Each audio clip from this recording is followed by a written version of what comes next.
Hi guys, welcome back to our channel again. तो आज के আমরা বানাবো মূলো শাক রেসিপি। তো ওর জন্য বেগুন, কাঁচা লঙ্কা, রসুন আমি ছাড়িয়ে রেখেছি। আর এই রইলো মূলো শাক, যাকে আমি ঝুরি ঝুরি করে কেটে নিয়েছি। মূলো শাকটা ঝুরি ঝুরি কাটলে ভাজাটাও ভালো হয় আর সুন্দর খেতে হয়। তো এখন আমি কড়াইতে তেল নিচ্ছি। তেল গরম হয়ে গেলে আগে আমি দিয়ে দেব রসুনগুলোকে একটু ভালো করে লাল লাল করে ভেজে নেব, যাতে কি রসুনের একটা গন্ধ আর ফ্লেভারটা যেন আসে। মূলো শাক কিন্তু হেভি দারুণ লাগে গরম গরম ভাতের সঙ্গে খেতে। তো আপনারা নিশ্চয়ই রেসিপিটা ট্রাই করবে, আর আশা করি আমার এই রেসিপিটা আপনাদেরকে ভালো লাগবে। তো এখন যেহেতু রসুন লাল লাল হয়ে এসেছে, তো দুটো শুকনো লঙ্কা দিয়ে দিলাম। আর এর সঙ্গে আমি দিয়ে দেবো একটুখানি কালো জিরে। তো কালো জিরে আমি ফোড়নের জন্য দিয়েছি। এবার ভালো করে একটু নাড়াচাড়া করব, যাতে একটু কালো জিরেগুলোও একটু ভাজা ভাজা হয়ে যাক ভালো করে, আর শুকনো লঙ্কাটাও যেন একটু ভাজা ভাজা হয়ে যায়। তো তারপরে আমি দিয়ে দেব বেগুনগুলো। তো বেগুনগুলো আমি অনেকই ছোট ছোট করে কেটেছি, যাতে ভাজাটা সুন্দর হয় আর মুজে যায় ভালো করে, এই জন্য আমি বেগুনও ছোট ছোট করে কেটেছি। এখন আমি দিয়ে দেব কাঁচা লঙ্কা। তো কাঁচা লঙ্কা এখানে আমি পেস্ট না দিয়ে এখানে আমি দুটো কাঁচা লঙ্কা করে টুকরো করে দিয়েছি।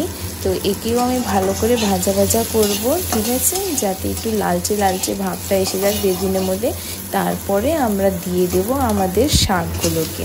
তো এখন শাকগুলোকে আমি দিয়ে দিচ্ছি। আর শাকের সঙ্গে কিন্তু আমি এখানে মূলোও কেটেছি, ঠিক আছে। তো মনে রাখবেন বেগুন, মূলো আর রসুন ছাড়াও এই শাকটা কিন্তু হয়, কারণ রসুন থাকলে কিন্তু ফ্লেভারটা একটা দারুণ আসে। তো এখন আমি সব মিক্স করে নেব ভালো করে, একদম মিক্স করে একে ঢেকে রাখবো করিব 10 minute on a low flame.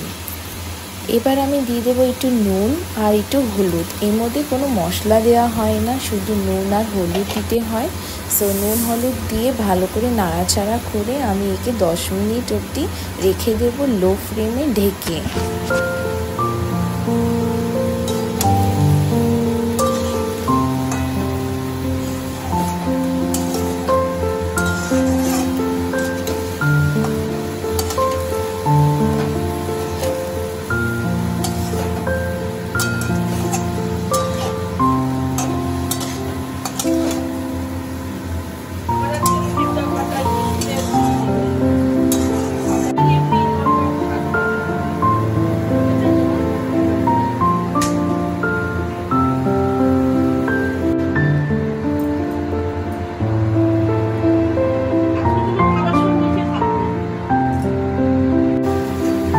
শাকে কিন্তু জল দেওয়া লাগে না, শাক থেকেই জল বেরোয়। তো দেখুন 10 মিনিট পর আমি দেখছি বেশ শাকটা বেশ ভালো একদম ভাজা ভাজা হয়ে এসেছে। আর একটুখানি জল আছে, দেখে নেব কি বেগুনগুলো সেদ্ধ হয়েছে কি না আর মূলোটা সেদ্ধ হয়েছে কি না এইভাবে। সো মূলো আর একটু হবে, তো আমি আর একটু লো ফ্লেমে 5 মিনিট অবধি রেখে দেবো একে ঢেকে।